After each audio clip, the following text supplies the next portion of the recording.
رومی اپنے بڑے لشکر کے باوجود محتاط ہو کر بڑھ رہے تھے، حالانکہ انہیں معلوم تھا کہ مسلمانوں کی تعداد 40,000 ہے، جو کم ہو سکتی ہے، زیادہ نہیں، اور انہیں اتنی جلدی کمک بھی نہیں مل سکتی تھی۔ رومی لشکر چند دنوں بعد آگے آیا، لیکن آتے ہی اس نے حملہ نہ کیا۔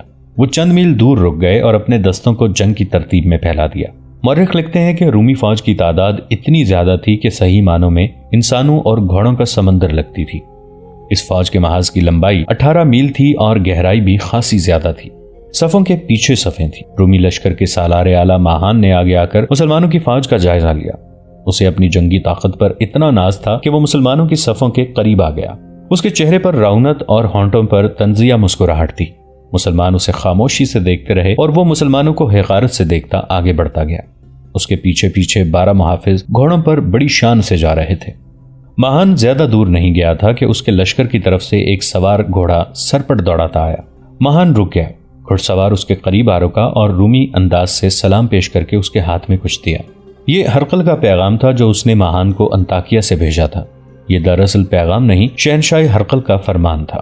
ہرقل نے اسے لکھا تھا کہ مسلمانوں پر حملہ کرنے سے پہلے انہیں صلح نامے کے لیے راضی کرو۔ مسلمان اگر یہ شرط مان لیں کہ وہ پرامن طریقے سے واپس چلے جائیں گے اور آئندہ کبھی رومی سلطنت کی سرحد میں داخل نہیں ہوں گے تو انہیں عزت سے اور کچھ رقم دے کر رخصت کرو۔ اپنی طرف سے پوری کوشش کرو کہ وہ صلح پر راضی ہو جائیں۔ اگر وہ تمہاری بات نہ مانے تو عربی عیسائیوں کو استعمال کرو، شاید ان کی بات مان جائیں۔ ماہان نے یہ پیغام پڑھا تو اس کے چہرے پر غصے کے آثار آ گئے۔ اس نے قاصد کو رخصت کر دیا۔ ان بدوؤں کے آگے گھٹنے ہی ٹیکنے تھے تو اتنا لشکر اکٹھا کرنے کی کیا ضرورت تھی؟ اس نے غصے سے کہا۔ اس نے پیچھے دیکھا۔ اس کا احتجاج سننے والے اس کے محافظ ہی تھے۔ اس نے مسلمانوں کے محاذ کی طرف دیکھا اور گھوڑے کا رخ اس طرف کر کے آگے گیا۔ قریب جا کر اس نے گھوڑا روک لیا اور ایک محافظ کو اپنے پاس بلایا۔ انہیں کہو کہ اپنے سالار اعلیٰ کو سامنے کریں، اس نے اپنے محافظ سے کہا، اور کہو کہ ہمارے سالار اعلیٰ مہان صلح کی بات کرنے آئے ہیں۔ محافظ نے اس کے الفاظ بلند آواز سے دہرائے۔ مسلمانوں کی طرف سے جواب آیا کہ آتے ہیں۔ سوال پیدا ہوتا ہے کہ مسلمانوں کے ہاتھوں ہرقل کی آدھی فوج کٹ گئی تھی۔ بے انداز مال غنیمت مسلمانوں کے ہاتھ لگا تھا اور مسلمانوں نے سلطنت روم کے بے شمار علاقے پر قبضہ کر لیا تھا۔ پھر ہرقل نے انہیں بخش کیوں دیا تھا؟ اس نے 1.5-2 لاکھ فوج اکٹھی کر کے بھی مسلمانوں کے آگے صلح کا ہاتھ کیوں بڑھایا تھا؟ فوری طور پر یہ جواب سامنے آتا ہے کہ اس کی فوج پر مسلمانوں کی جو دہشت طاری تھی، اس سے وہ خطرہ محسوس کرتا تھا کہ اس کی اتنی بڑی فوج بھی شکست کھا جائے گی۔ لیکن اس وقت کے وقائع نگاروں، مورخوں اور بعد کے تاریخ نویسوں نے مختلف حوالوں سے لکھا ہے کہ ہرقل اوچھا دشمن نہیں تھا۔ وہ جنگجو تھا اور جنگجو قوم کی قدر کیا کرتا تھا۔ خالد رضی اللہ عنہ کی قیادت سے وہ متاثر تھا۔ وہ نہیں چاہتا تھا کہ ایک جنگجو قوم کی اتنی پرعزم فوج اس کے لشکر کے ہاتھوں ختم ہو جائے۔ وہ مسلمانوں کو زندہ واپس چلے جانے کا موقع دے رہا تھا۔ اسے توقع تھی کہ مسلمانوں نے جذبے کے زور پر اس کے لشکر سے ٹکر لی تو مسلمانوں کا قتل عام ہوگا۔ ہرقل نے جو کچھ بھی سوچا تھا اس کے متعلق آراء مختلف ہو سکتی ہیں، لیکن مسلمانوں کی سوچ مختلف تھی۔ میدان جنگ میں نہ وہ رحم کرتے تھے نہ رحم کے طلبگار ہوتے تھے۔ اپنی نفری کی کمی اور دشمن کی کئی گنا زیادہ طاقت نے انہیں کبھی پریشان نہیں کیا تھا۔ رومی سالار مہان کی پکار پر ابو عبیدہ رضی اللہ عنہ آگے آ گئے۔ ان کے ساتھ ایک ترجمان تھا۔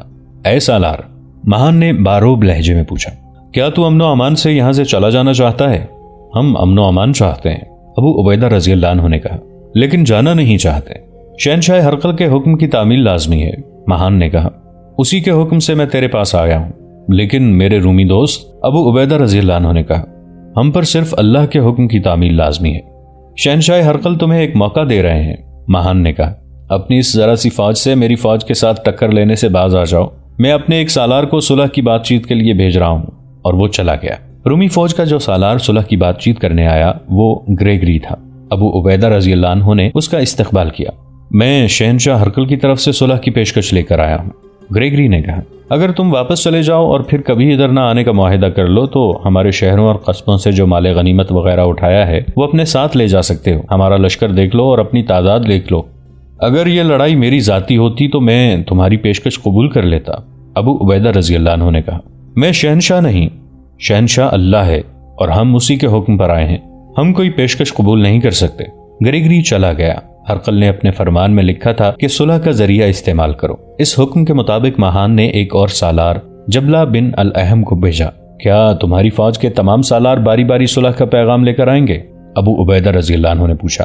کیا کوئی میرے انکار کو اقرار میں بدل سکتا ہے؟ صلح کا پیغام لانے والا میں آخری سالار ہوں، جبلہ نے کہا۔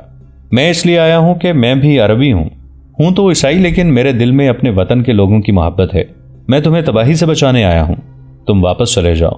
اگر تمہارا کوئی مطالبہ ہے تو بتا دو، میں وہ پورا کر دوں گا. ہمارا مطالبہ تم جانتے ہو، ابو عبیدہ رضی اللہ عنہ نے کہا. ہم خیرات نہیں جزیہ لیں گے. اے عربی سالار، جبلہ نے حیران ہو کر پوچھا، کیا 40,000 کی فوج 4 گنا طاقتور لشکر سے جزیہ وصول کر سکتی ہے؟ ابو عبیدہ رضی اللہ عنہ نے شہادت کی انگلی آسمان کی طرف کی اور ان کے ہونٹوں پر تبسم آ گیا. انہوں نے رومیوں کی ہر پیشکش ٹھکرا دی اور صلح سے انکار کر دیا. جولائی 636 عیسوی بمطابق جمادی الاخر 15 ہجری کا تیسرا ہفتہ شروع ہو چکا تھا. جبلہ بن الاحم نے اپنے سالار ماہان کو جا کر بتایا کہ مسلمان کسی قیمت اور کسی شرط پر صلح کے لیے تیار نہیں. ہم شہنشاہ ہرقل کے حکم کی تعمیل کر چکے ہیں. ماہان نے کہا، میں نے اپنے ذرائع استعمال کر لیے ہیں. جبلہ، اب وہ طریقہ اختیار کرو جو شہنشاہ ہرقل کو پسند نہیں تھا. ان بدقسمت اور کم عقل مسلمانوں پر حملہ کرو. اس سے انہیں ہماری طاقت کا اندازہ ہو جائے گا اور ہم یہ دیکھ لیں گے کہ ان میں کتنا دم خم ہے اور ان کے انداز کیا ہیں. رومی لشکر کا پڑاؤ کئی میل دور تھا. جبلہ اپنے دستوں کو لے کر مسلمانوں کے سامنے آیا. اس کے دستوں کو رومی فوج کے ہتھیار دیے گئے تھے جو بہتر قسم کے تھے. ان دستوں میں عربی عیسائی تھے. وہ جب آئے تو مسلمان لڑائی کے لیے تیار ہو چکے تھے. جبلہ نے آتے ہی حملہ نہ کیا. وہ مسلمانوں کے محاذ کو دیکھ کر حملہ کرنا چاہتا تھا.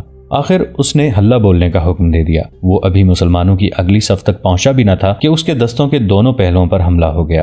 حملہ کرنے والا مسلمان سواروں کا دستہ تھا جس کی کمان خالد رضی اللہ عنہ کر رہے تھے. گھوم پھر کر لڑنے والے اس دستے نے اپنا مخصوص انداز اختیار کیا. جبلہ کی ترتیب گڑبڑ ہو گئی. اس پر سامنے سے بھی حملہ ہوا. عیسائی بکھلا گئے. انہیں اپنے پہلوؤں پر حملے کی توقع نہیں تھی. مسلمان سواروں نے انہیں بکھیر دیا. عیسائی اب بھاگنے کے سوا کچھ نہیں کر سکتے تھے. وہ بہت سی لاشیں اور بے انداز زخمی پیچھے پھینک کر پسپا ہو گئے. مورخ لکھتے ہیں کہ ماہان نے مسلمانوں کو لڑتے بھی دیکھا اور جس تیزی سے مسلمان سواروں نے جبلہ کے دستوں پر حملہ کیا تھا وہ بھی دیکھا اور وہ سمجھ گیا کہ مسلمانوں سے لڑنا بہت مشکل ہے اور اس کے لیے مزید تیاری کی ضرورت ہے. ماہان نے حملے کے لیے کوئی اور دستہ نہ بھیجا. ماہان کی توقع تھی کہ مسلمان جوابی حملہ کریں گے، لیکن نفری کی کمی مسلمانوں کی مجبوری تھی. وہ جوابی حملہ کرنے کا خطرہ مول نہیں لے سکتے تھے. ادھر جبلہ محتاط ہو گیا. دن گزرنے لگے. دونوں طرف کی فوجوں نے ایک دوسرے پر نظر رکھنے کے لیے اپنے اپنے آدمی مقرر کر دیے. یہ وقفہ مسلمانوں کے لیے فائدہ مند رہا. انہیں مدینہ سے 6,000 افراد کی کمک مل گئی. یہ 6,000 افراد یمنی تھے اور تازہ دم بھی. ان سے مسلمانوں کے محاذ کو کچھ تقویت مل گئی. مسلمانوں کی فوج کی تفصیل اس طرح تھی کہ اس کی کل تعداد 40,000 تھی. ان میں 1,000 رسول اکرم صلی اللہ علیہ وآلہ وسلم کے صحابہ کرام رضوان اللہ علیہم اجمعین تھے. ان 1,000 میں 100 وہ مجاہدین بھی شامل تھے جو بدر کی لڑائی میں لڑے تھے. اس نفری میں رسول کریم صلی اللہ علیہ وآلہ وسلم کے پھوپھی زاد بھائی زبیر رضی اللہ عنہ بھی شریک تھے اور اس نفری میں پہلی جنگوں کی 2 مشہور شخصیتیں بھی شامل تھیں، ابو سفیان رضی اللہ عنہ اور ان کی بیوی ہند. ہند وہ خاتون تھیں جنہوں نے قبول اسلام سے پہلے غزوہ احد میں حمزہ رضی اللہ عنہ کی لاش کا کلیجہ نکلوا کر چبایا تھا. ابو سفیان رضی اللہ عنہ کے بیٹے یزید رضی اللہ عنہ پہلے ہی 40,000 کی اس فوج میں شامل تھے اور سالار تھے. 1 مہینہ گزر گیا تو دشمن نے دیکھا کہ اس کا لشکر لڑنے کے لیے تیار ہو گیا ہے اور مسلمانوں کی نفری میں بھی کوئی اضافہ نہیں ہوا تو اس نے مزید انتظار مناسب نہ سمجھا. لیکن اس نے ایک بار پھر صلح کی کوشش کو ضروری سمجھا. اس نے اپنا ایک ایلچی مسلمانوں کے محاذ کو اس پیغام کے ساتھ بھیجا کہ سالار اعلیٰ بات چیت کے لیے آئیں. ابو سلیمان ابو عبیدہ رضی اللہ عنہ نے خالد رضی اللہ عنہ سے کہا، کیا یہ بہتر نہیں ہوگا کہ اب اس شخص کے ساتھ تو بات کرے؟ وہ ہمیں اپنی طاقت سے ڈرا کر صلح کرنا چاہتا ہے. مجھے ہی جانا چاہیے امین الامت، خالد رضی اللہ عنہ نے کہا. اس کے ساتھ میں ہی بات کروں گا. خالد رضی اللہ عنہ گھوڑے پر سوار ہوئے اور ایڑ لگا دی. ماہان نظر نہیں آ رہا تھا. خالد رضی اللہ عنہ کے ساتھ چند ایک محافظ تھے.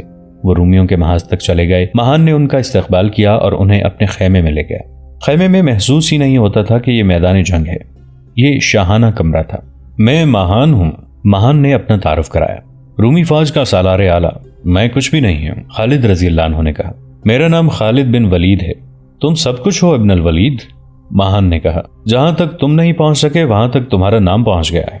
میرا خیال ہے تم جتنے قابل اور جرت مند سالار ہو اتنے ہی دانش مند انسان بھی ہوگے. کیا تم پسند کرو گے کہ تمہاری 40,000 فوج میرے اس لشکر کے ہاتھوں ماری جائے جو بڑی دور دور تک پھیلی ہوئی چٹانوں کی مانند ہے؟ دانش مند آدمی چٹانوں سے نہیں ٹکرایا کرتے. بہت اچھے الفاظ ہیں، خالد رضی اللہ عنہ نے کہا. میں ان الفاظ کی قدر کرتا ہوں، لیکن ہم وہ دانش مند ہیں جو باطل کی چٹانوں سے ڈرا نہیں کرتے. تم نے مجھے یہاں تک آنے کا موقع اس لیے دیا ہے کہ میں تمہارے لشکر کو دیکھ کر ڈر جاؤں. ابن الولید، ماہان نے کہا، کیا تجھے اپنے سپاہیوں کی بیویوں اور بچوں کا بھی کوئی خیال نہیں جو تمہارے لشکر کے ساتھ ہیں؟ کیا تم نے سوچا نہیں کہ تم سب مارے گئے تو یہ بیویاں اور بچے ہماری ملکیت ہوں گے؟ مہان، خالد رضی اللہ عنہ نے مسکراتے ہوئے کہا، ہم سب کچھ سوچ چکے ہیں، صلح نہیں ہوگی۔ ابن الولید، مہان نے کہا، کیا تم یہ بھی نہیں سمجھ رہے کہ میں تم پر رحم کر رہا ہوں؟ میں تمہیں، تمہارے سارے لشکر کو اور تمہارے خلیفہ کو بھی اتنی رقم پیش کروں گا جو تم سب کو حیران کر دے گی۔ رحم کرنے والا صرف اللہ ہے جس کے قبضے میں میری اور تیری جان ہے۔ خالد رضی اللہ عنہ نے کہا، ہم اسی کی عبادت کرتے اور اسی سے مدد اور رحم مانگتے ہیں۔ اگر تو نہیں چاہتا کہ کچھ تو خون ہو تو اسلام قبول کر لے جو اللہ کا سچا دین ہے۔ نہیں، مہان نے بڑی روب سے جواب دیا، اگر مجھے میرے خلیفہ اور میرے لشکر کو انعام دینا ہے تو جزیہ ادا کرو۔ خالد رضی اللہ عنہ نے کہا، لیکن جزیہ لے کر ہم چلے نہیں جائیں گے، بلکہ تجھے اور حرقل کی رعایا کی حفاظت، عزت اور ہر ضرورت کے ذمہ دار ہوں گے۔ اگر یہ بھی منظور نہیں تو میدان جنگ میں ہماری تلواروں کی ملاقات ہوگی۔ مورخ باقدی بلازری اور ابو یوسف نے لکھا ہے کہ خالد رضی اللہ عنہ مہان پر اپنا بڑا اچھا تاثر چھوڑ آئے، اور مہان کا جو تاثر لے کر آئے وہ بھی اچھا تھا۔ اس نے کوئی اوچھی بات نہ کی۔ خالد رضی اللہ عنہ نے واپس آ کر ابو عبیدہ رضی اللہ عنہ کو ایک تو یہ بتایا کہ مہان کے ساتھ کیا بات ہوئی ہے، دوسرے یہ کہ مہان کتنا اچھا اور کتنا باوقار سالار ہے۔ پھر اس میں ایک ہی خرابی ہے، ابو عبیدہ رضی اللہ عنہ نے کہا، اس کی عقل و دانش شیطان کے قبضے میں ہے۔ خالد رضی اللہ عنہ مہان کو آخری فیصلہ سنائے کہ صلح نہیں ہوگی۔ ابو عبیدہ رضی اللہ عنہ نے اپنے تمام سالاروں کو اکٹھا کر کے بتایا کہ دشمن نے صلح کی پیشکش کی تھی جو ٹھکرا دی گئی ہے، اور اب لڑائی ناگزیر ہو گئی ہے، اور تمام مجاہدین کو یہ بھی بتا دیا جائے کہ رومیوں نے ہمیں اپنے لشکر اور اپنی جنگی طاقت سے ڈرایا ہے۔ مورخوں کے مطابق خالد رضی اللہ عنہ اور مہان کی بات چیت کی ناکامی کے بعد جب دونوں طرف کی فوجوں کو بتایا گیا کہ جنگ ہو کے رہے گی اور کل صبح سے فوجیں ایک دوسرے کے سامنے آ جائیں گی، اس وقت سے دونوں فوجوں پر ہیجانی کیفیت طاری ہو گئی۔ رومی محاذ پر پادریوں نے لشکر کو صلیبیں دکھا کر مذہب کے نام پر گرمایا اور انہیں صلیب اور یسوع مسیح کے نام پر مر مٹنے کی تلقین کی۔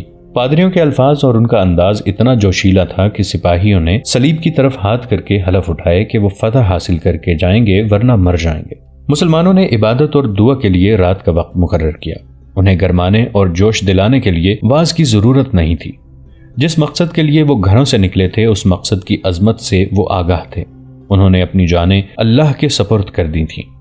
اسی روز دونوں فوجوں نے صف بندی اور دستوں کو موزوں جگہ پر پہنچانے کا کام شروع کر دیا۔ مہان نے اپنے لشکر کو 4 حصوں میں تقسیم کیا اور انہیں آگے لا کر صف آرا کیا۔ اس کے محاذ کی لمبائی 12 میل تھی اور گہرائی اتنی زیادہ کہ صفوں کے پیچھے صفیں تھیں جو دور پیچھے تک چلی گئی تھیں۔ رومی افواج کو اس ترتیب سے کھڑا کیا گیا تھا کہ ایک پہلو پر سالار کریگری کے دستے تھے، دوسرے پہلو پر سالار قناطیر کے دستے، قلب میں سالار اعلی مہان کی ارمینی فوج اور سالار دیجان کے دستے تھے۔ گھڑ سوار دستوں کو 4 حصوں میں تقسیم کیا گیا اور انہیں ایسی جگہوں پر کھڑا کیا گیا جہاں ان کے سامنے مسلمانوں کے پیادہ دستے تھے۔ رومیوں کے پاس سوار دستے اتنے زیادہ تھے کہ انہوں نے سواروں کے پیچھے بھی سوار کھڑے کر دیے۔ سالار جبلہ بن الاہم کے گھڑ سواروں اور شتر سواروں کو 12 میل لمبے محاذ کے آگے کھڑا کیا گیا۔ مہان نے ایک بندوبست اور کیا۔ کریگری کے دستے ایک پہلو پر تھے، ان میں 30,000 پیادے تھے۔ ان تمام پیادوں کو زنجیروں سے باندھ دیا گیا۔ ایک زنجیر میں 10-10 آدمی باندھ دیے گئے۔ زنجیریں اتنی لمبی کر دیں کہ ان سے بندھے ہوئے سپاہی آسانی سے لڑ سکتے تھے۔